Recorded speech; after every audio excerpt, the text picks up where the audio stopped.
Hello and welcome to a very special episode of An Echo of Glory, a rare episode of An Echo of Glory.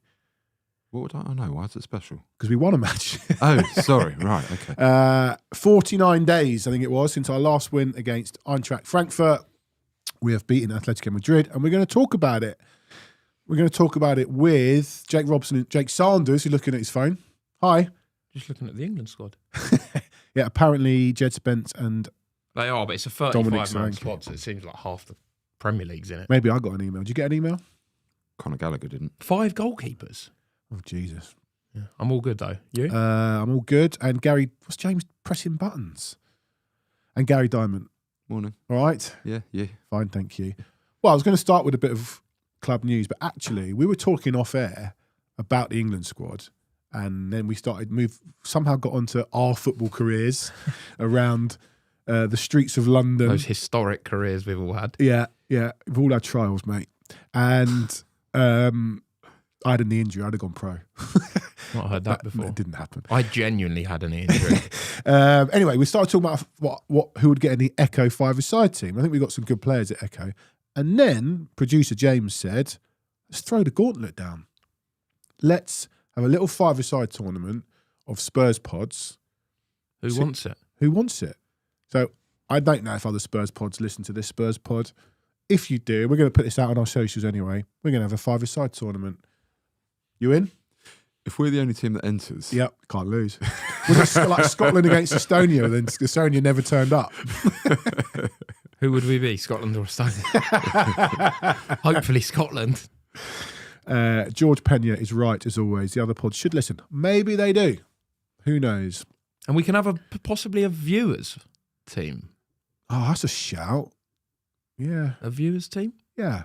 We'll sort of a competition and someone can win it and they can bring their mates down. We should say that I think last word on Spurs, some of them listen. Yeah, Ricky does listen. And they're very kind to give us a few shout-outs. Yeah, Adam Nathan's been on there and Ricky's always a friend of the show.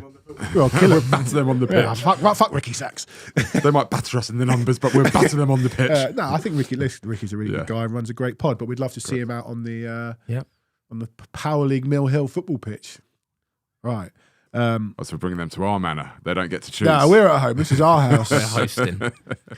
All right, coming up today, we'll talk about Atletico Madrid. We are going to talk, obviously, about Forest, a massive game, and we'll talk to a Forest fan. I haven't had a guest fan on for a while, but I feel I want to speak. I'm nervous. I need to speak. I need him to tell me how bad they are, basically. Quickly, we shouldn't actually host it and do it at home. What, are you going back to the five-a-side tournament? Tottenham at home. Yeah. Tottenham teams at home. We're better off being away, aren't we? But somebody's got to host it, right? Like if others yeah, someone's got to be at home. Got to be at home. Ryan asked what positions we play. I mean, we're all lazy centre forwards. I mean, I am. You? I used to be a left winger, but then I genuinely had knee problems and ended up in goal. Guys, centre mid. Centre mid. Yeah, producer James. I actually said off air, I can imagine you being a bit Romero-like in a tackle. And the ball's there to be won, and knowing that you can just win it and clatter in someone. Often when you can't win it and clatter in someone. Yeah, and that. Yeah, Christopher Hall says, Ricky Sachs claims he listened when chatting with Adam. Yeah, I think Ricky does. As I said, Spurs a TV, good man. Spurs TV, we are Spurs TV. They also listen, so they can get. I was just dumbing us down, but I shouldn't. No, they can get a team together. So come on, let's have it. Let's have it. All right, we'll sort that. Okay, bit of club news. The 21s lost 1-0 to Leeds on Monday, but the 18s, who, as you rightly said, Gaz, are top of the league, drew 1-0 with Chelsea, also I think on Monday night. I think they rescued a point late in the game. Own goal. Which is big because it still means that Chelsea, I think, have the 2 games in hand. I think if they win both, they go above us. But that point just does put the pressure on Chelsea. They're 4 points behind with 2 games in hand. Yeah. But I think our goal difference is better. So Tottenham and Chelsea in a title race. Those are the days. Yeah. Well, big news this week. Well, we've got to steer clear of that, guys. Oh, do we? Okay. All right. Well, listen. You've got to steer clear of it. I don't.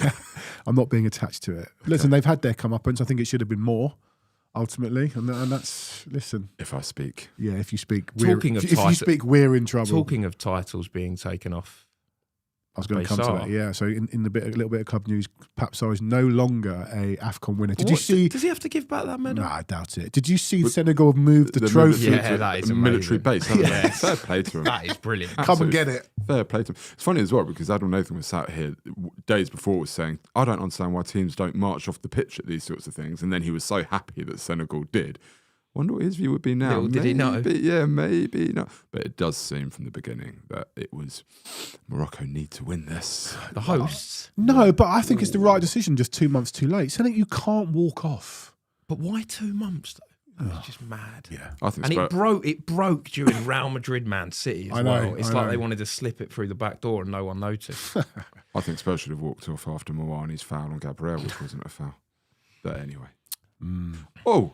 Which brings us to other club news. That Igor Tudor has been charged by the Premier League or PGMOL.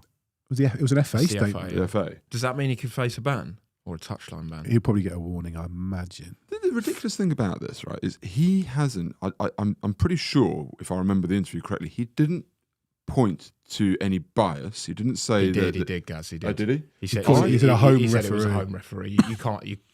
As much as people want, you can't say that now. You can't. Okay, fine. But the reality is, he's pointing out 2 incidents very similar in the space no. of a week. He's completely right. He's absolutely right. Joke, you know, and he's come here, seen in his first league match, 2 hands in the back. He's then heard the referee in that same week saying, every time there's 2 hands in the back, it's a foul. And then his very next game, he's seen 2 hands in the back. He's gone, oh, well, that's a foul then. No, not this time. What? No. I completely get that. He was completely within his right. Why should he not nowadays, point you that just out? can't say that, can you? But why? Yeah, it's like Rodri. Rodri got done, didn't he? But why shouldn't you point it out? Why should these people not be held accountable? Why should it not be the case that actually, you know, the PGMOL or the referees or whoever it is turns around and not, what's his face, Dermot Gallagher on Sky, which is a nonsense of a show in my view, right? But, you know, why shouldn't they come out and say the difference between this and that was this? Because there was no difference. In fact, it was more a foul on Dragishin than it was on Gabriel. So he's well within his rights to point it out. And rather than try to sweep it under the carpet and say, you must not talk about this, they'd be better off coming out and actually explaining it. Right, well, We've needed a manager to do that for you. I'm not talking about refs. I want to talk about Tudor in that instance. Some siege mentality. For a long time, we haven't had anybody come out and back us and say, hang on, this isn't right. Yeah, look, I don't think he should get a ban, but we'll see. Christopher Hall says lose Sunday and he'll be back in Italy before the ban comes into effect. Come to that. Interesting point. Yeah, I want to hold that point. I want to hold that point. We'll come to Tudor shortly. What else? Yeah, well, a bit of club news. Jed and Solanke in the bloated 35-man England squad. That's good. Will they go? I think Jed could go because of his versatility. We don't. England. Reece James could. Reece James apparently got a bad one. He's out for a while. Yeah, we're not blessed with fullback, so Spence can play either side. I don't really understand that 35-man squad for 2 friendlies though. Like, Let's have a look. If you play 2 teams, like you're gonna have 6, 7, 8 players miss out. Although Solanke, if he had a good end to the season, has got a slight chance because Ollie Watkins has been pretty poor for a while. I assume he's in the squad. Yeah, and Calvert-Lewin's in. Tony looks like they've sort of fobbed him off now. He's in Saudi. Yeah. Got an outside chance, unlikely though. Probably still be Watkins. All right, any other bit of club news? Just coming up to Sunday, massive game. I want to big up the Billy T. Was it the show up, sing up, stay up? Sort of catching on to sort of that, you know, that Everton vibe of let's all get together and help us stay up. And I think we need it. And obviously Wednesday night was really useful in the sort of vibes stakes. The players have embraced that as well. Yeah, but get there. Yeah, but let's all embrace it together. Get 100%. There. I think it's 11:30. Meet on the high road. And are you going to be there? No. But I tell you why. Because we've got brunch. I've got to go to. Who books a brunch on a? I mean, it's a friend's son's birthday. Unbelievable. I know. I'll be there. And do you know what? I'll be there earlier than normal, but I won't be there at 11:30. So you say, will I be there? Actually, yes, but not at 11:30. Waiting for the coach with your flair. Just me. Gaz? I don't know yet. Oh. I don't know. Sing up, stay up, cheer up. Oh, listen, I'm always there a couple of hours before, but you're talking like getting there 3 hours before. No, but you don't have to get at 11:30, but have a little wander down, and when the coach arrives at... Well, yeah, but that's the point. What time does the coach arrive? I think 12:45. Oh, right, fine, I'll be there then. The coach arriving, have we ever had that? Like, have we ever done that? I'll tell you the only time. Are they going to dump them all? Do they normally turn up on a coach for home games? Yeah. No, yeah. But, well, I don't know. In fact, some of them drive, don't they? Yeah, are they going to tell them? Apparently they're meeting at the training ground. For this reason? For this reason. Oh, so they're on board with this? Yeah, apparently so. The only time that I have gone out of my way to greet a coach was Sol Campbell returning to White Hart Lane. I've done that before. Oh, that was great. That was great. Yeah. That was great. And we met the People Arsenal throwing coach. stuff at the bus. Yeah. That was vicious. It was great. Yeah. All right, let's talk about some football, shall we? That actually happened, and a win that happened, and we beat Atletico Madrid, which was really nice. I'm trying to find block the Forest coach. Okay, this is how we lined up. Again, the team came out, and you're going. I was at work. I chose not to go after the Palace game. Wish I had gone now, but anyway, some of the guys were like, "How Spurs lining up?" And I'm going, I don't know. It looked like a 5 again. It looked like again Liverpool. It looked like a 5, but it wasn't. It's a sort of 5. It's Porro sort of. It's fluid, playing in 2 positions, isn't it? Really? Yeah. But if you base it on the average positions, it was Vicario in goal, Dragu Sin at right back, Romero, Van der Ven, Spence, Gray and Sarr, Porro, Simons and Tell behind Kolo Muani. It's sort of it's a 4 out of possession. Yeah, and a 5 in. Dragusin tucks in when we've got the ball and Porro sort of goes up. You were there, Gaz. Good atmosphere from the start. Did you sense anything from the back of Liverpool? Did you sense anything different? I think that the talk in the groups that I was in before the game was the need to stick with a 4. But as I was sort of thinking about it in the build-up to the game, I was like, I don't see how with Gallagher out, with Solanke out, Richarlison out, Bergvall not yet back, I was like, I just don't see how he can play a 4. I can't work out how he would do it. It would make sense with the players we had available to play a 5. And then the team came out, and I've got to say, to Tudor's great testament, he had seen the 4 against Liverpool, and he had seen that that's what he needs to do now. And he avoided the easy temptation to go back to a 5, so much so that he played Dragusin at right back. I thought maybe he could have played Dragusin and Romero in the middle and put Van der Ven on the left and played Spence right back, right? Yeah. But even so, to the point where he was prepared to put Dragusin right back, I've got to say, fair play to the man, because he's taken a lot of cop and a lot of stick, and I think anybody's entitled to the opportunity to assess, evaluate and learn. And he's dropped his, we called him a systems manager, but clearly he's already evolving in a way that we were kind of confused that Thomas Frank didn't, right? So I was really pleased to see it line up as a 4, because in my head, even as the lineup came out, I was like, that's a shame it's a 5 again. But the atmosphere in the ground was a lot more positive. People seemed to be a lot more up for it from the very beginning. And I'm pleased that the game went the way it did, with a really, really good, positive performance from Tottenham that sort of suggested a number of things about where we're at the minute, which I'm sure we'll come on to. But the whole thing just felt a lot better. It should.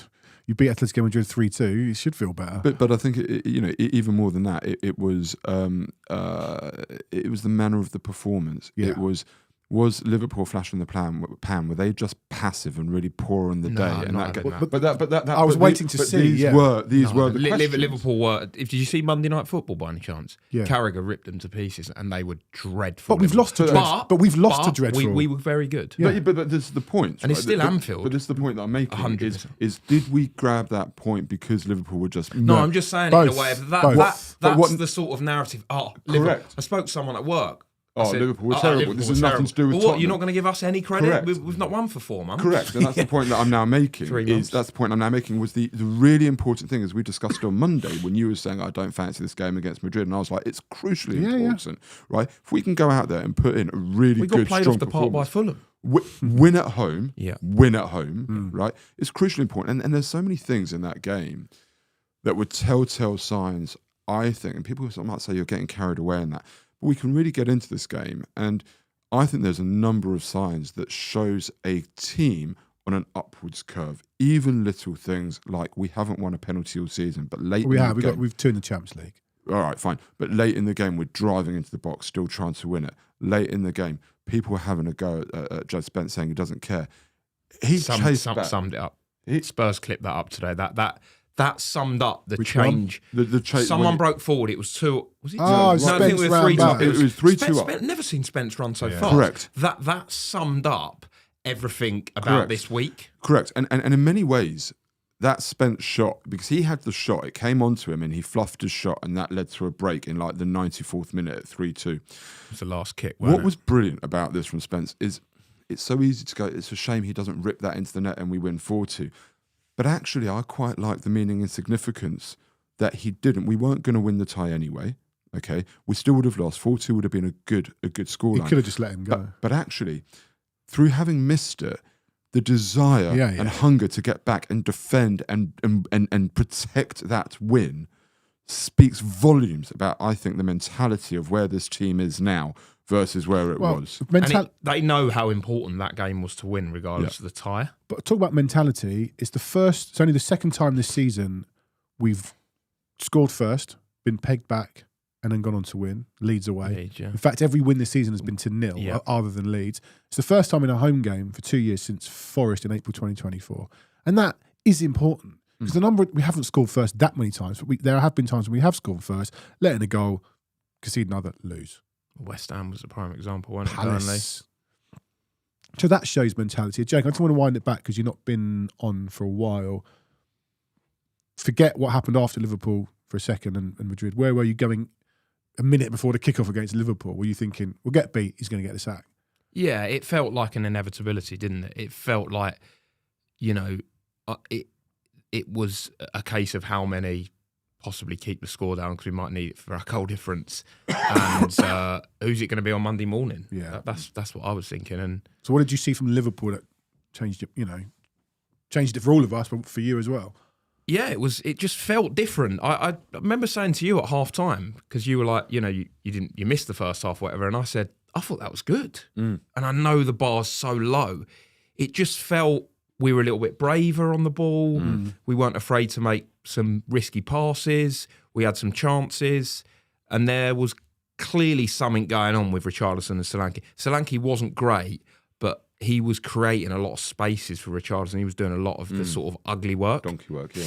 And I was watching it with my brother, and as the game's going on, I'm thinking, I'm going to be pissed off if we don't get something from this. Because there's a goal in this, and you just felt it. And I know Carragher was saying it on commentary. Maybe that was his, pessimism as a Liverpool fan. But I remember thinking, if I was watching this game and that's Forest or West Ham with 20 minutes to go, I'm thinking they get at least a point out of this. And it felt like it was coming. And it was, I know it was a bit of a scrappy goal in the end, but it felt so deserved, because that's the kind of game when things are going like they are now in the position we're in. You lose 1-0 or Liverpool kill us off and you sort of think, ugh. So it was nice for them to show, they didn't give up, they kept fighting, and I'm convinced if we scored 5-6 minutes earlier, we win that game. Yeah. Because Liverpool, I know they had that break from the court. Liverpool were gone. Liverpool were gone. We had them not penned back, but we kept pushing forward time and time again. Didn't really like the taking off Richarlison at a corner. I thought that was absurd. I think that was really good. And as I say, I know it's easy for everyone to go, Liverpool were terrible. The same Liverpool that, ended the game with Szoboszlai, McAllister, Gakpo, Ekitike, Salah, Wirtz. Come on, it was really... We didn't get an ounce of credit, which, not bothered about. But no one credited us. Talking of lack of credit, Wednesday night, I was working last night on Palace, and I sort of walked into the TV gallery, and the producer said to me, you buzzing about last night? A little bit sarcastically. I went, yeah, they were superb. And a few of us had a chat, and a couple of them were like, it's easy when you're 3-0 down. And a few people have said that. It's not easy when you're 3-0 down. It helps when you've got a team that are protecting the lead, especially like Atletico Madrid. You still got to go out there and do it. It's not like Atletico rolled over. No, absolutely not. And they were, but if you are Simeone at 2-1 in that moment in the second half, and even at 1-0 when we were pressing for a second goal to go within one, I bet they were a bit nervy thinking, this is turning. It wasn't like they rolled over. I think my point is that we've not achieved anything. A point at Anfield and a win against Atletico is great, but Tottenham Hotspur can get those results. But it's more, I saw Darren Ambrose, who was a Spurs fan on Sky Sports News yesterday, was so negative.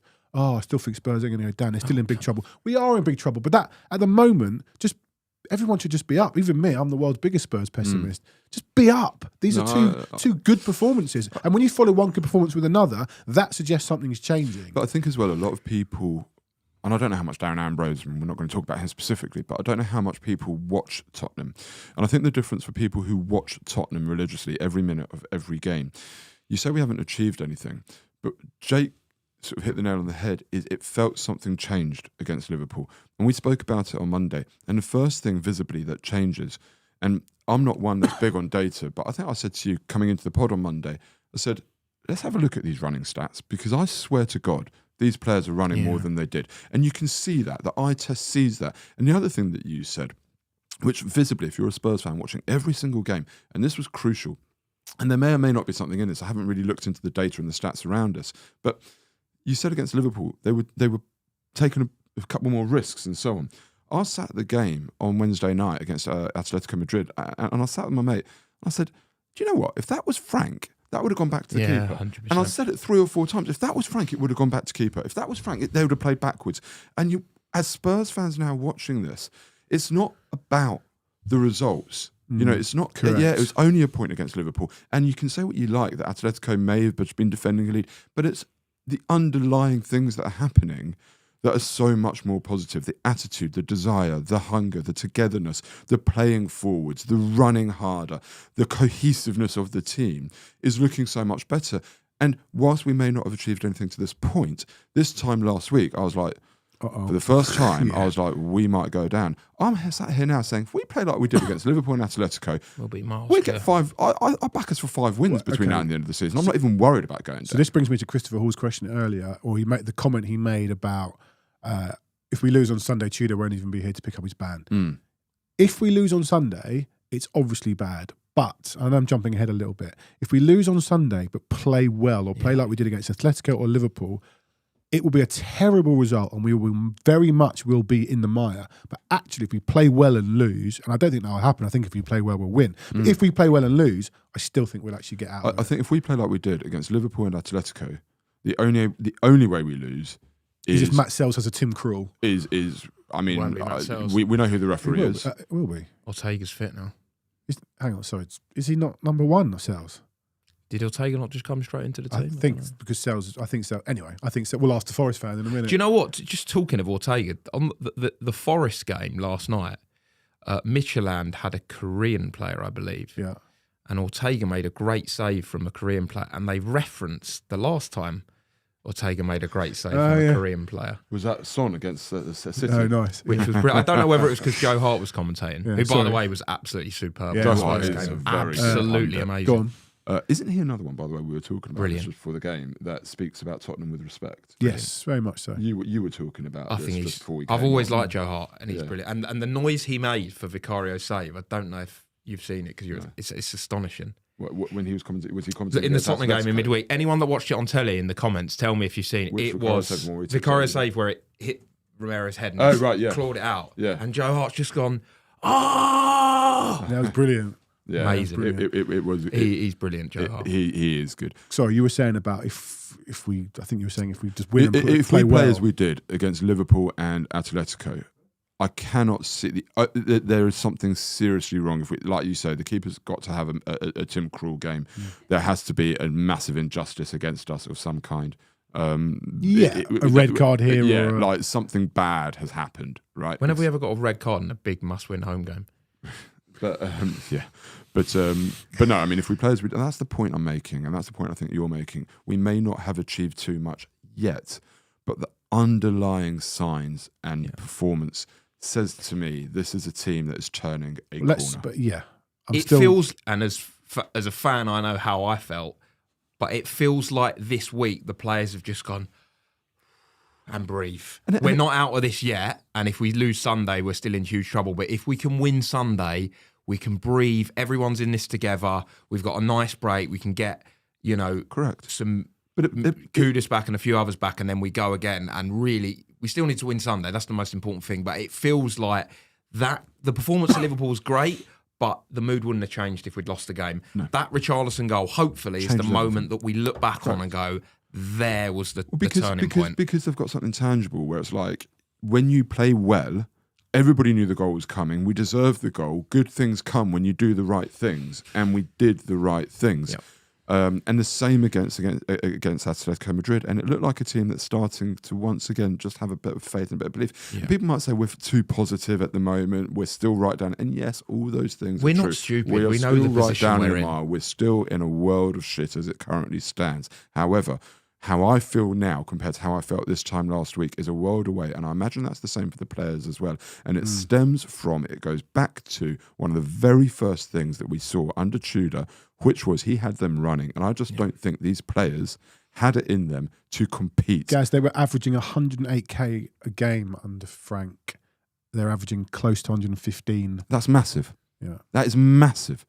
7 And you see us kilometres more. staying in games now. We stayed in the game against Liverpool. It's like 7% more. That's a lot. It's stayed in the game against Atletico and go and win it. Like I said, we went ahead, got pegged back, went ahead again. Yeah, it's massive. And you know, Tudor's come in and straight away taken stick left, right and centre. People wanted the bounce. You can't get a bounce if the players aren't capable of it. And also, we didn't have anyone available. No one available. And all this points to is if Tudor actually does turn this around and we go and beat Forest and then we go and win another couple of games, number one, he walks away from this with his head absolutely held high from a brilliant job done. But number two, anybody looking inwards to football with all their preconceived ideas about Thomas Frank should actually be looking at it in the way that, with respect, I look at it with Ange and now Frank, which is nobody should touch them with a bloody barge pole because it is a indictment that somebody like Tudor What were they doing? That's the point. That's the point. That is the point. If Tudor turns this around and wins 4 or 5 games, which I think he may well do now, people should look at Frank and be like, what the hell were you doing? On Wednesday, one of the things that I was thinking was, how were you getting so little out of some of these guys? Correct. Well, this is what I've been saying, I have Jake. hammered the players a lot this season. And, you know, as most people agree, there's still a lot of players in that squad that aren't good enough. But when you see the way that Xavi played, Sarr played, Gray played, Spence played, Tell played, the way that Richarlison's played recently, who's basically been fit all season, you think, what have you been doing with these guys? Correct. Like, you know, I know the 2 centre-backs, everyone's got their own battles with Romero and Van der Ven, but like, the team we had out on Wednesday, like there's like however many 7, 8, 9 full internationals. What were you doing for those 6 months? Yeah, this is the point. This is the point I made the other day. Is you know how many players we had out against? I think Arsenal. We still started the game with 10 full internationals and a £40 million kid, Archie Gray. Like, what the hell was Thomas Frank doing all this time? And listen, this could still all fall apart, right? You know, it could go horribly wrong against Forest. We are still right down there, right in the mire for all the positive vibes and the atmosphere that's going to be there on Sunday afternoon. If we play badly, we're right back to where we were. However, if we continue this momentum that we've got from these last 2 games and we go and put Forest away, I think everybody's going to go into this international break feeling It's so such a much big better. game. And we're going to talk to a Forest fan briefly. I'm really intrigued about Forest at the moment. But Vicario said it. The word you were looking for the other day, Stamina. Gaz, was stamina. But actually, But clearly, I don't need the web, so I don't have any. Vicario Never mentioned, needed it. when Vicario was talking to a friend of the show, Danny Jameson, post-match, he talked about endurance. We've got endurance now, he said, which obviously is fitness. Stamina. And then That will help playing Wednesday, Sunday as well. yeah, well, that's done now. But Jack Pitt-Brooke, No, I mean this for this week, yeah. Jack Pitt-Brooke said, and he must have got it from somewhere, that you hear with this all the time. The players had a chat and there was a lot of things said, and that was after, who did we lose before Liverpool? Palace. After Palace. Atletico. No, Palace. Oh, in the league, yeah. Yeah, Palace. I think there were a lot of things were said. So something's changed. Yeah. But for me, Sunday's still a very much a line in the sand. But I think we will play, I'm not going to say front foot football, but I think we'll play with the same energy and desire and heart. But, you know, they can't go back to the Palace performances and and just be slow and nothing happen. No. Because that's when you'll get beat. Well, yeah. I mean, we got this guy on? No. Oh, right. Okay. What time's he on? Couple of minutes. But I don't think we will. I do think there has been a change, and I do think it's taken a bit of time because fitness doesn't come overnight, right? He's had to work hard on them. He's had to work. It's a mini hard. pre-season. He's had to work And hard. they will on have another fitness. pre-season He's had to coming work up now. hard. Yeah. He's had to work hard on mentality. But this is not a team that looks to me as though they don't believe in Tudor. This was not a manager who, in the last minute against Liverpool when we equalised, celebrates like he was a dead man walking. He celebrated like he cared. Yeah. Right? He gives a fuck. And I think the players give a fuck. You know- And, you know, if they do now crawl their way out of this, inch by inch, I've got that Only Given Sunday speech in my head, you know, inch by inch and, you know, all of that. Like, but if they do that, then the affinity from the crowd towards the players starts coming back as well. The connection starts coming back. And we talk about the atmosphere on Wednesday, and it was a good atmosphere. And all it was the players gave us something. That's all we've ever said. We've Gaz, said it Not a needy consistently. fan base. No, we're we're not. not. We're Okay. not. We don't ask for much. No. We've had 18 shots on target. We've had 18 shots on target in our last 2 games. We've had 18 in the previous 6. Yeah. That's just we want to see shots, and that gets people going. I want to see us try and score Trying a goal. to score goals. And that's it. If we lose, we can accept. Maybe not at the moment on Sunday, but we can accept losing. We're not stupid. Well, All of us have we're running grown out up of wa- options. No. But I'm talking like as a bigger picture. Like we've grown up watching Tottenham lose. Like give it a go. This is what we've been saying, Jake. We're used to losing. It's how you lose. I think Paul's here. Here he is. Good morning. How you doing? Fine. How are you? Thank you for joining us, Paul. No worries. You're welcome. So we've got Paul from the Forest Focus pod, Nottingham Forest fan. I'm really intrigued about Forest. We often have opposing fans on the show, but less so this season because we've had so much to talk about with Spurs. But it's a massive game on Sunday, and I wanted to get the Forest view. So 7th last season, 17th now in the quarterfinal of a Europa League. I mean, who would do that? Sounds very much echoes of your last season. Yeah, exactly. Look, what is different? 4 managers this season. Just quickly, in summary, what is going on this season at Nottingham Forest? That is very hard to summarise quickly. Yeah, a lot of chaos basically is the answer. I mean, it all started off in the summer. We obviously had, for us, our best season in 30 odd years last year. And then we managed to persuade Edu to join us from Arsenal, and everybody thought that was going to be, a really big sort of statement of intent, and he would come and join the backroom staff, and that would help us kick on to the next level. Him and Nuno clearly didn't see eye to eye, and there was a big falling out, which basically led to Nuno writing his own resignation note, sort of live in an interview, where he had to go at the owner and said that they weren't friends anymore. And I think it was more to do with the relationship with Edu. And then we obviously had your pal Ange came in, and that didn't work. We'll come to that and then shortly. actually Daesh really did sort of stabilise us when he came in. There's a bit of a split in the fan base about whether Daesh should have been given the rest of the season or whether we should have gotten rid of him.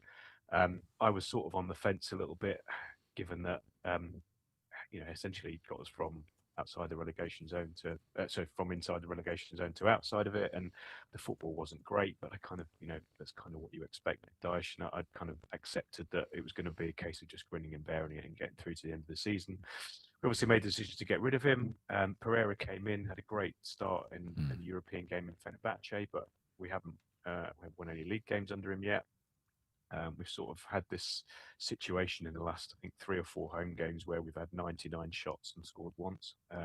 So that's kind of been the problem all season, is putting the ball in the net. And obviously the big difference between this season and last season is that Chris Wood's been out for the majority of it, although he is back in training now. We're hoping to have him back after the international break. I don't think he's going to be ready for the game on Sunday, but that will be a boost. But obviously it's a lot of pressure on him to come in and expect him to start scoring goals straight away after being out for sort of best part of 6-7 months. So I was just listening to you guys for the last couple of minutes before I joined, and I think we've got a lot of similar questions that we're asking ourselves about this manager that's just come in here, that you guys are asking about Tudor and other players playing for him and all that sort of thing. And I think we saw last night in Europe, from our perspective, was he gave an opportunity to a lot of players who haven't had a lot of minutes this season, who haven't really proved themselves. And we kind of saw the team sheet last night and thought, we're kind of chucking the towel in a bit here, but with a view of saving the main players for Sunday, because obviously that's the bigger game.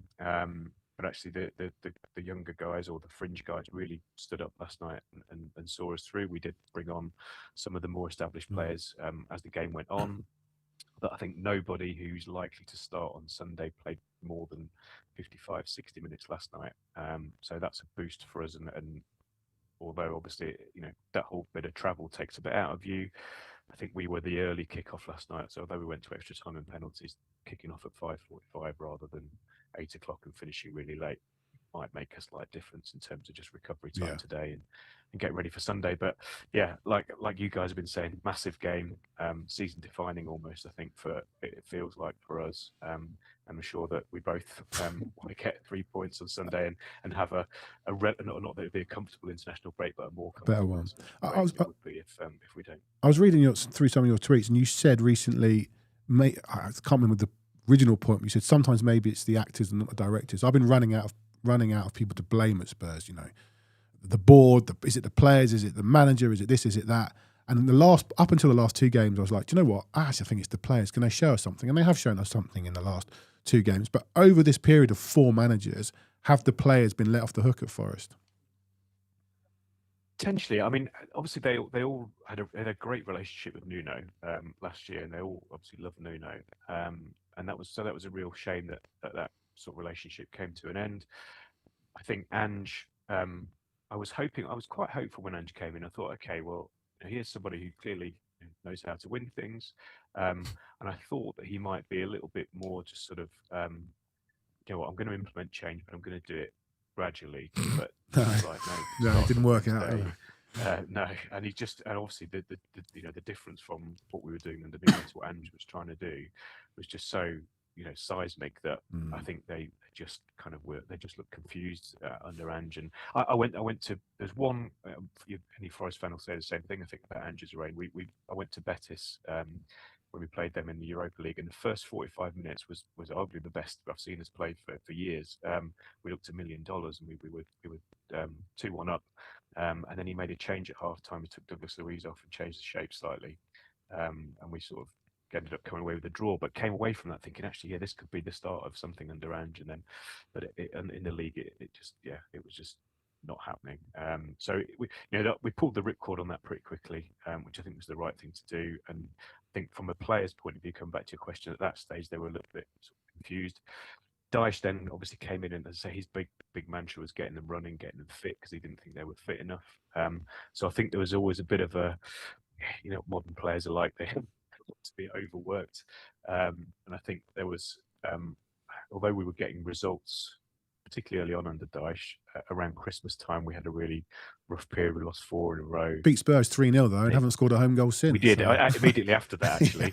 So immediately after that, we then lost 4 in a row. Didn't score, I think, in those 4 games. Or we might have scored one. We did score against City at home, but we lost that game. But yeah, that was when it sort of started to turn. And then once the crowd, I think there was a lot of preconceptions about what Dyche would or wouldn't be, or certainly what he would be, i.e., dinosaur, play this certain type of football. And actually, we weren't that bad under him in terms of the way that it looked, but I think people's perceptions just meant that as soon as things started to turn and results started to go, that he lost the crowd, and then obviously that translates through to the players. And then apparently after the game against Wolves, there was this meeting afterwards between the owner and the players, and obviously the decision was made to get rid of Dyche. So in terms of it being on the players, they've kind of got what they wanted in a sense, and that they seemingly had the sort of decisive say in Dyche being removed.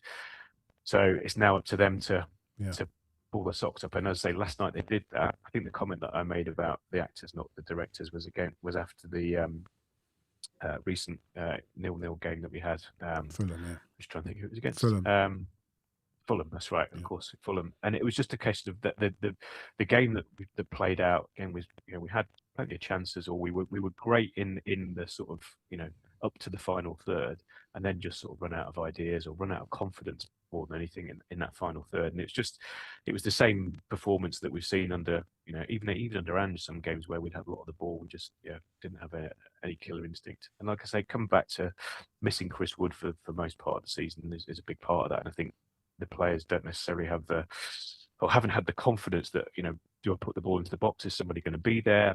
Jesus, who the Brazilian lad who's played most of the games this season up front in Wood's absence, is a really good footballer. He's great with his back to goal. He holds it up really well, but he doesn't really have that instinctive sort of strikers. Did you say he was Brazilian? Is he Brazilian? He's Brazilian. I know what's happening. He doesn't on miss Sunday. many chances. Romero. Sorry, Romero. Yeah, exactly. Yeah, that should be He doesn't like Brazilian. He's quite strikers. physical as well. Jesus, God. he likes to put himself about a bit. So yeah, him against Romero should be an interesting one for sure. I just want to ask you about Gibbs White. We all know what happened with Tottenham last summer, and that whole fiasco with Marinakis. What have you sort of made of him this season? I believe he's not in the England squad at the moment. He scored quite a few goals, but he's sort of dipped in and out of form. I know he scored a couple against Brighton and Man City. And do you expect him to stay if Forest go up? I know he's got that contract extension, but do you sort of think this is his final season regardless? I'm not sure. I think in terms of him as a player, in the last really since we've been promoted, he's kind of a bit of a bellwether player. If Gibbs White plays well, then Forest play well. If Gibbs White has an off day, then generally we'll struggle. So we'd look to him to be sort of the orchestrator of a good performance. He has, as you're right, he's dropped out of the England squad. There's a period earlier on in the season where he was struggling and wasn't, and he kind of deserved, if you like, to lose that England place. And he's definitely picked up in the last couple of months. He's seems like the responsibility. He's kind of realised, look, if we're going to stay up here or we're going to achieve anything this season, I'm going to have to drag the guys with me. So he is performing pretty well at the moment. And I think the one thing you say about Gibbs White is he's always gives maximum effort, even when he wasn't playing well earlier in the season. That was basically due to he likes to put the ball at risk a lot. And there was a couple of games early in the season where he tried sort of flicks and tricks on the edge of the box when we were trying to transition and counter, and lost the ball, and we conceded a goal. And again, that sort of put a bit of pressure on him from the crowd, and sort of saying it's fine to do those sort of things, but not in that area of the pitch. So will he stay? I think obviously every Forest fan hopes that he will. As you say, we had that. Is he allowed to leave? I mean, good God. Well, is he allowed to leave? I don't know. Good question. I think we're all pretty much resigned to I think Anderson will definitely top player, summer come what may. And I think we'll get decent money for him, probably more than we would have got from Gibbs White for you guys last year. And I think then that just comes down to, from a financial point of view, that the model seems to be if we can make one big sale every summer, that sort of keeps us, and then reinvest that in youth. So this year we obviously sold Elanga, we bought McAtee and a number of other young guys who haven't really shown it until last night, really, this season. So I think that's the model going forward. Just in the PSL world, that's the way that teams like Forest are going to have to survive, is making a big sale every year and then reinvesting. So I think if as we all assume that Anderson leaves this summer, but for big money, then there will certainly be no financial pressure to sell Gibbs White. Obviously, if we stay up, if we go down, it might be different. But if we stay up, there'll be no financial pressure to sell him. So I would expect that if we stay up and if Anderson leaves, there's probably a good chance that Gibbs White does stay. And before we let it go, we've obviously got to talk about something. What I need you to do now is tell us that you're rubbish and we're going to win. But I look at Forest on paper, and I think it'd be, we beat Atletico Madrid, but Forest look a physical side, and it might be different on that front. You read your 1 to 11. It's some good players. So, what can we expect from the game? You're not scoring goals. I think only Wolves have failed to score in fewer games. Will you sit in? Will you take the game to us? What can we expect? Yeah, it'd be interesting to see how we set up, because we've either played Pereira. Since Pereira's come in, he's liked to play a back three recently, but I think I'd be surprised if we didn't start with a back four on Sunday.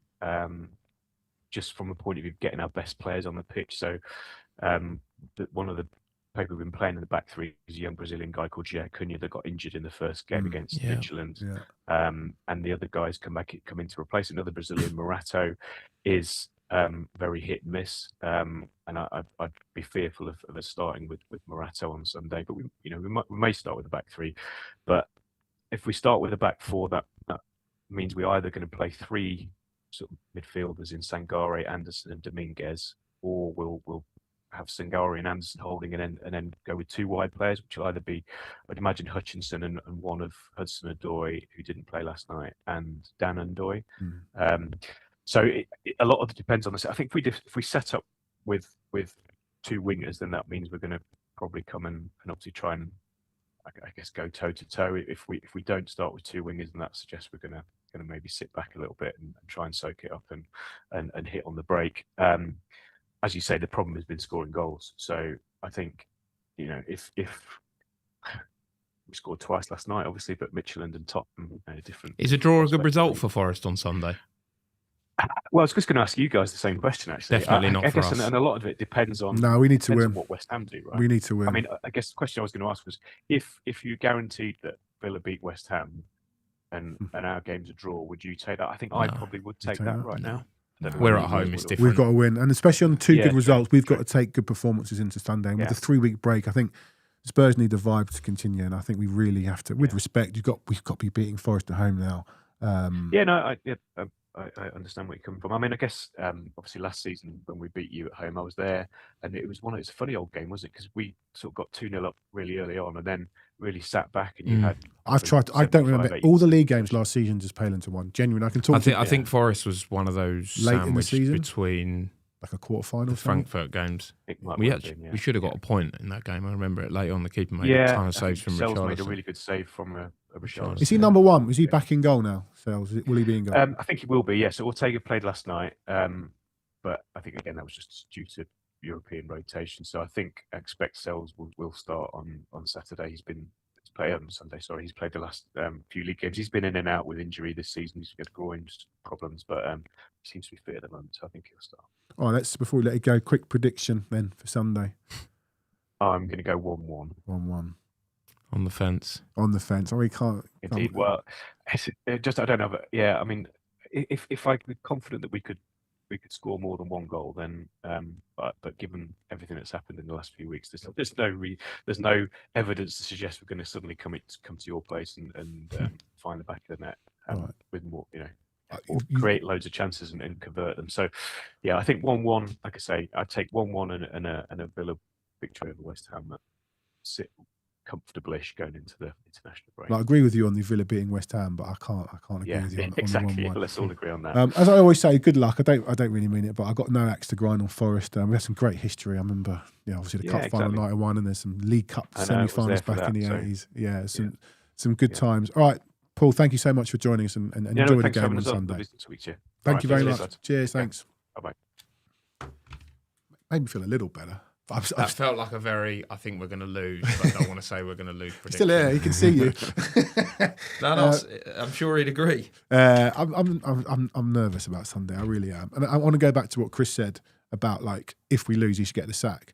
Obviously, if we lost to Liverpool, I felt he was gone. And there was also talk about, even if we win, he's gone. Something's changed. They've clearly had meetings. Something has definitely changed. For me, guys, I mentioned this on Monday about the Athletic game when I said we don't need it. And you said, we do need it because what if? And you were right. It was the what if and the vibes are great. I'm still Sunday's so massive. I do feel if we lose and play well, we'll be okay. If we revert to type, I'm going to be livid. But what's revert to type? The Tottenham type for this season. But hang on. But what? You know what I mean by revert to type? But let's discuss that, right? Because you say revert to type. His first league game was against Arsenal. Okay? You're going to say we got unlucky, pushed him, and that goal that should have been 2-2, right? Fulham. We're still losing. No. Listen, you don't know what happens. You don't know what happens after that. I know. But if we get to 2-2, it's a very different game. Fulham, you're 1-0 down. You weren't saying these things when we were losing. You were backing Tudor. No, I said absolutely. Where are you off to? I said absolutely that it should have been 2-2, and that's a different game. I also said on this pod that you go to Fulham away, your confidence is low. You have a decision against you that puts you 1-0 down after 6 minutes. That's hard to take. Palace, we went 1-0 up. We weren't playing well against Palace. We weren't, but we were leading. And then Van der Ven has a brain fart, okay? Atletico away. This targets Atletico Madrid. We've gifted them 3 goals. 2 terrible refereeing decisions across 2 legs has gifted them 2 goals. You take them 5 goals away from them, they've scored. We're unbeaten under Tudor. Well, no, but the point I'm saying to you is what does revert to type mean, right? Because I'll tell you what it means. I think you've asked me a question I want to answer. Go on. Slow, not attacking, right. waiting to concede, which I thought happened in the first 20 minutes, 30 minutes against Palace. I was still like, it was terrible. Right. But this is what I'm saying. I do genuinely think that there is a general upwards trajectory of performance and attitude and desire since Tudor has come in. Okay, and nobody can predict the result on Sunday. And if I'm sat here on Monday morning and we have been passive, we haven't worked, then I'll absolutely be saying maybe he hasn't turned it around as much as I think he has. But I don't buy into the revert to type. I think this is a team now that is working, that understands the precariousness of the predicament that they are in. Yeah, and I think they're going to go there. And I think that's my hope. I really think I'd be less surprised right now if you said we went and humped Forest 3-0 than if you said Forest will turn us over 1-0. right? Yeah. I genuinely believe that yeah. the score I is much agree. more likely to be a really good win for us at this moment than for Forest to win. I've been wrong plenty of times in the past, right? And I may well be wrong again. But from what I'm seeing in You'd these be last surprised. 2 games, and from what I'm seeing generally through Tudor, I get that there's been moments against Palace and Fulham, it wasn't great. But generally what I'm seeing, I'd be very surprised if we didn't go out there and absolutely put Forest away. What about Forest? I said to Paul, I look at their team on paper. Murillo, Milinkovic. Milinkovic isn't great, but he's physical, he's strong. Fullbacks are decent. Anderson's brilliant. Gibbs White can be. You don't know if they're going to play those wingers, which caused us problems at the City ground. I think the centre forward's terrible. I really do. They don't have a lot at the They top don't end. score goals, and they do give up Famous chances. last words and all that, but they don't have a lot. Hutchinson and Doy and Igor Jesus is... Yeah, and it doesn't mean much, but Pereira's never lost to Spurs in 3 games. I think one of his 2 points as Wolves manager this season came against us. But all that's gone now because it's Frank stuff, and hopefully we've put that in the bin. But you're worried about something because you're a Spurs fan and you know what the repercussions are if we lose, but you're feeling a lot better about Sunday. Yeah, I don't know about confident. I'm feeling positive, but Sunday is the turning point in the season. Do you agree with what I said? That if we play well and Matt Sells has a Tim I just Krul, think even if Sunday is a result game. It doesn't matter. We could play them off the park for 88 minutes, concede too late from a set piece, irrelevant. I got a question. My friend matter. Mark's a Fulham fan and said to me, "Is this bigger than Bilbao?" It's the 3rd biggest game, I'd imagine so, behind the 2 European finals in my life. It's the most important game in my life. City away? No. Champions League, Crouchy?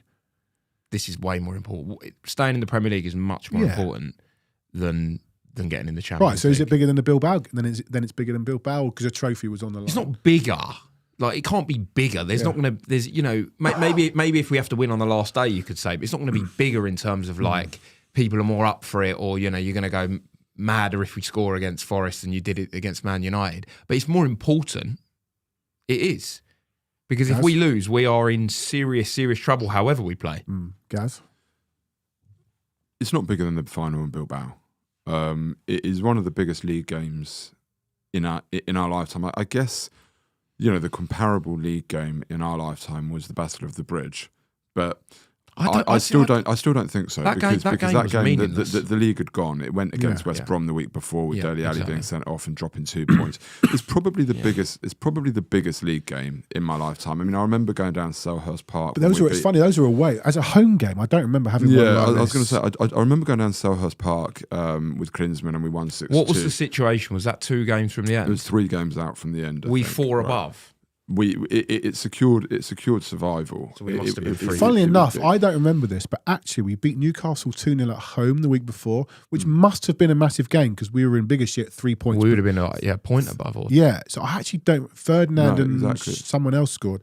I actually don't remember it. So whatever that was, this is as big as that. Yeah, it is. But look, the other reason to feel positive is not simply the performances and the things that are underlying it. The reality of the situation is that we went to Liverpool last week and we had 2 outfield players on the bench.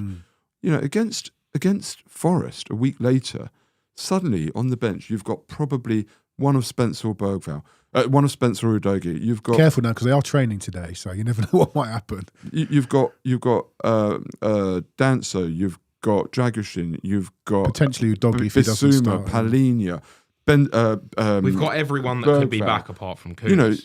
Exactly that, right? Is Basuma back? Yeah, Basuma will be back. Basuma's not going to play. Anyway. Suddenly on the bench, you've probably got 8 or 9 players that could start. Okay, aside from Dragoshin, right? But you've got 8 or 9 players who could start. So everything about this says to me that this is the moment in the season now, and I know we've said it before, Palace, Fulham, whatever, with the performances that we've had and the players that we've got coming back, with the fact that it looks like he now understands that playing 4 at the back is the way to go for the moment for Tottenham.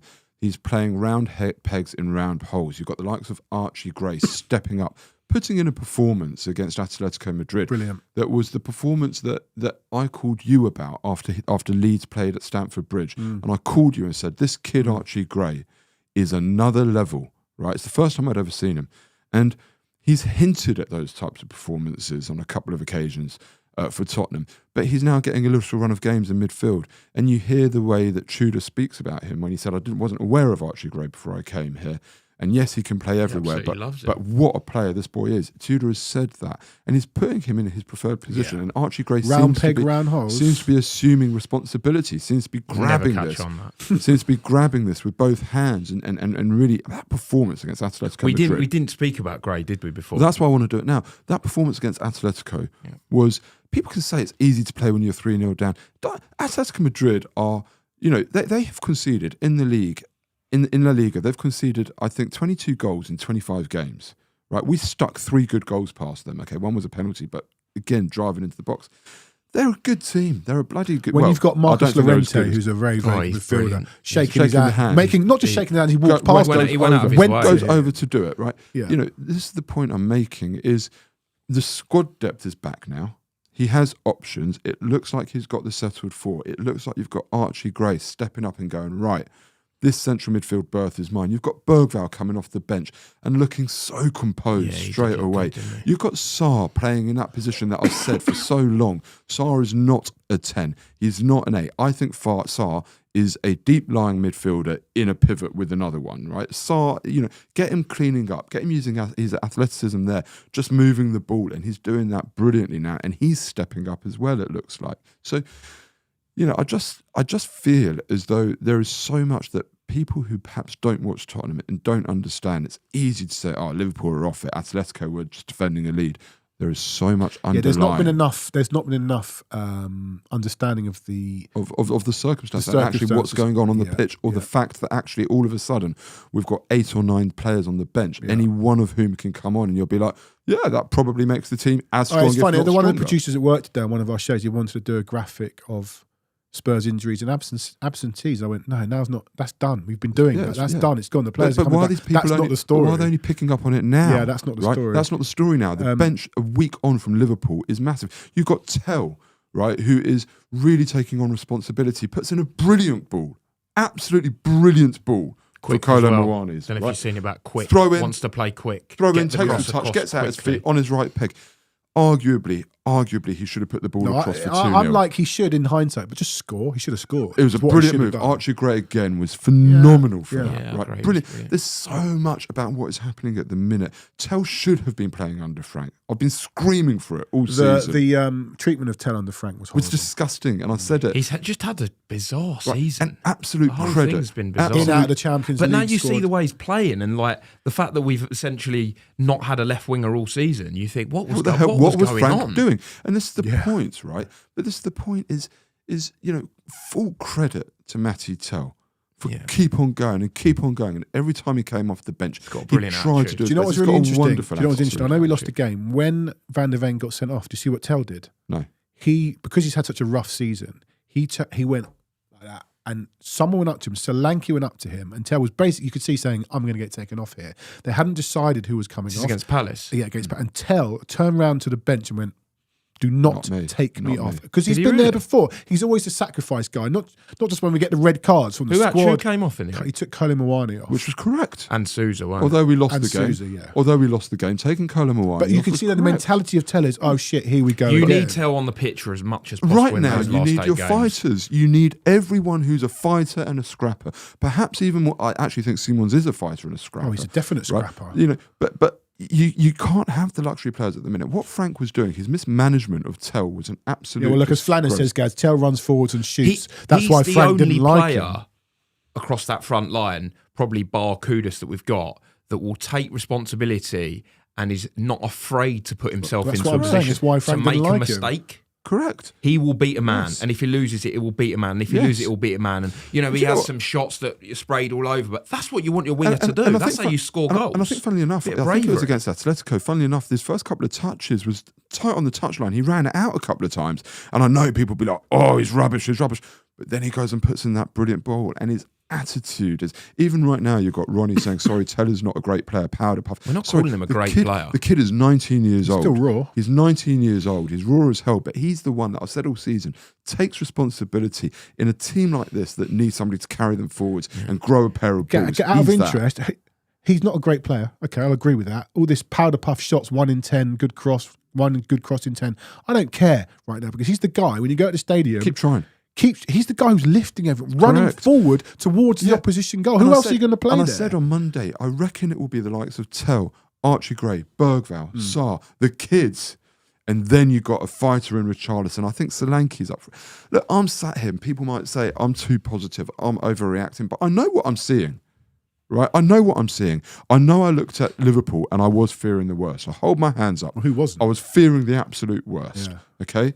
But I know what I saw against Liverpool. I know what I've seen against Atletico Madrid. I know what I saw away at Atletico. Despite them 3 goals, I thought that was a 1-1 game. I thought that was a 1-1 game there. Well, you can't, right? you don't know. No, I don't, but on the balance of play, I thought it was actually a decent performance. And then you're looking at these players coming back. You're looking at players playing in the right position. You're looking at players taking responsibility. And I'm saying to you, I can't see a way right now. I will be shocked if we don't go out there and absolutely blow Forest away. And I think we will. Jake, how do you line up on Sunday? Um, Because a lot of people calling for Danso to play. I think he's a good, got to be a back 4. I like the guy, but I wouldn't start him. Now is the time you risk someone like a Dogi. Got to play him. So you play Dogi, but then you're not playing... No Spence. I wouldn't play Spence. I think he's playing Spence. I wouldn't play Spence. All right, I'd play the normal back 4. Okay. The usual back 4, Sarr and Gray. Yeah. Is Solanke going to be fit? Go on, but pick your team. It's got to be 4 attackers. So Xavi, Tell, Richarlison and Solanke.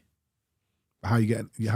You put him in Richarlison. How you doing? One of them on sort of... Richarlison, you sort of play him as a left...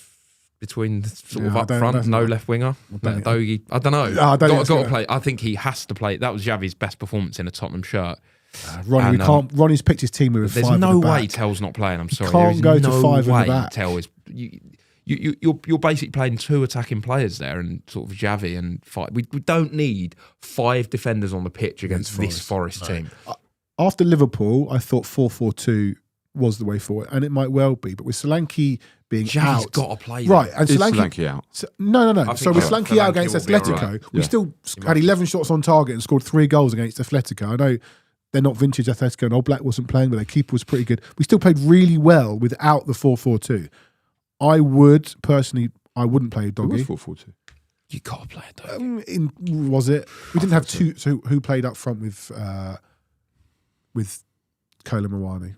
Okay, so then 4-5-1 or whatever you want to call it. You're talking about Liverpool or Atletico. Atletico. It was Anyway, it wasn't. It wasn't too direct centre forward. Why not a Dogi? Because I don't think he's fit enough. I think Spence. He likes last. Did he come 2 off weeks, the bench a Dogi? Yeah, he did. I would play Porro and Spence. I would play Gray and Sarr. Kolo Muani, he scored, kind of deserved to play again. Simons, I thought was brilliant. Tell and Richarlison. If you play Solanke and Richarlison, how do you work that out? Because you're not going to play. We got a bit lucky at Liverpool. Again. You had to play Sousa at right midfield, and who played left midfield? Tell. That's fine, but you're still a bit stuck on the right. It could be the same thing where he plays like Danso and he plays Porro right back and plays it sort of interchangeably. Well, he could play Porro right midfield and do Doggy and Spence. Yeah. It's nice to have these options. I don't know what he's going to do. I personally would play as many players, bar Dragusin, who played on Wednesday night, fitness allowing, because of the vibes, because of the good performance, go out and do that again. So I would play as many players that played on Wednesday. Yeah, look, for all my positivity, this is still a team that has fragile confidence and they've got mistakes in them. They're not by any way the finished article. Okay, so I just want to preface what I'm saying. I know that I'm getting but I just think that the vibes are positive. Against Forest, I personally, I don't think he will do this. Evidence of the fact that he won't do this is how much he went out of his way to not play Van de Ven at left back the other night. But personally, on the basis that I don't think Udogie is fit enough and Bergvall's probably not fit enough to start, I would go Vicario. I would have either Porro or Spencer left. But could both of them play? Could Udogie, Spence and Porro all play? Well, I would have Porro or Spence at right back. I'd probably go Porro. I would have Danso and Romero in the middle, and I'd put Van de Ven left back. I would have in the middle Gray and Sarr. I think you need to keep that pair. Yeah, he will. That's now done, isn't it? I would also, and this is where people will probably disagree with me, I would go with Tell left wing, Richarlison on the right and Solanke up front, which leaves one position for another midfielder, which I would actually go with Simons. And people might say that's too attacking. I don't see Richarlison playing on the right. Well, that's too attacking, right? I'd go the three up front. Tell Richarlison, Solanke, Simons behind, or Gallagher behind, and I'd have so I'd go like almost a 4-3-3 or a 4-2-1-3, whatever you want to call Has it. got to play. And I'd be saying to them, £50 million man. He's the most creative player in the team. yeah, He's off the back of his and best I'd be saying to them, do you know what? Forest don't score many. Right, let's get this ball forwards. Let's get it forwards. Let's really occupy their centre backs in the way we did against Liverpool. Let's really go at them. Let's be aggressive. Yeah, right. And it will be nice. And let's go and get a couple of goals early.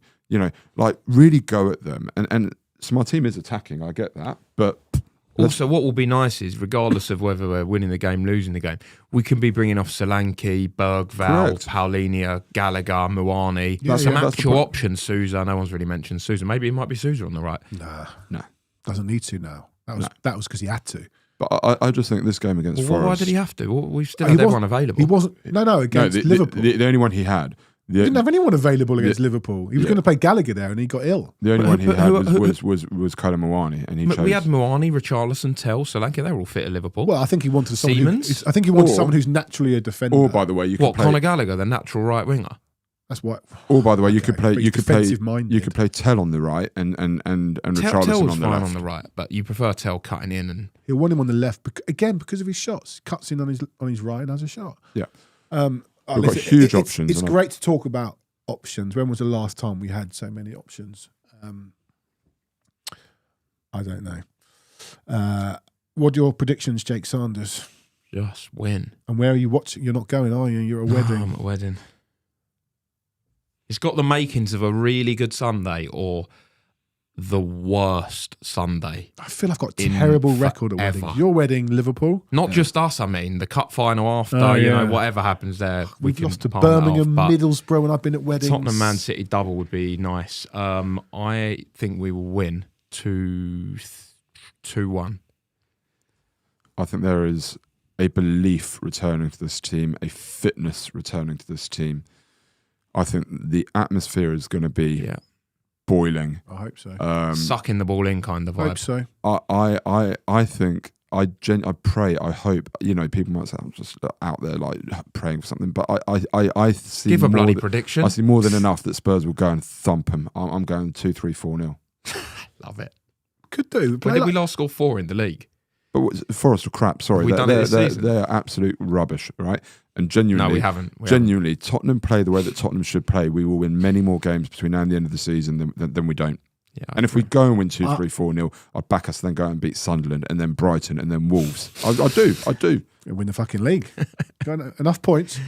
I agree. We play like we do on Wednesday, and there's no Tim Krul heroics or horrible decision against us. Michael Oliver. But also, Romero. You say decisions, give yourself the best chance. Don't be doing what Van der Ven did and Romero. Don't give a referee a decision to make. Exactly. I think we'll beat them. I think we'll beat them 3-1. No hospital passes.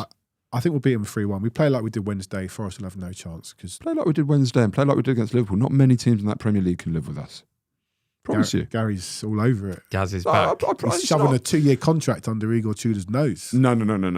Igor Tudor still isn't the right guy. I don't know how you can play Conor Gallagher right wing. I don't know how you can take Richarlison off in the 94th minute when you've got a corner to win a game. That was mad. He's still not the right guy, but I do appreciate he's starting to put the basics in with the fitness and things like that. The mentality is getting better, and that's the starting point. It's nice to talk about these things, I've got to say. But just win Sunday. Just win. That is all that matters. I don't care how it happens. Score more goals than them. Yeah. That is all that matters Sunday, even if we're not very good. All right. Gary, as Flanners says, Gary isn't looking at the Championship. He's looking at the Conference League. I don't think I'd rather be in the Championship. No, I wouldn't. Right. We're going to get this Spurs pod 5-a-side tournament thing ramped up. Maybe get that done after the summer. Okay. We'll see you Monday.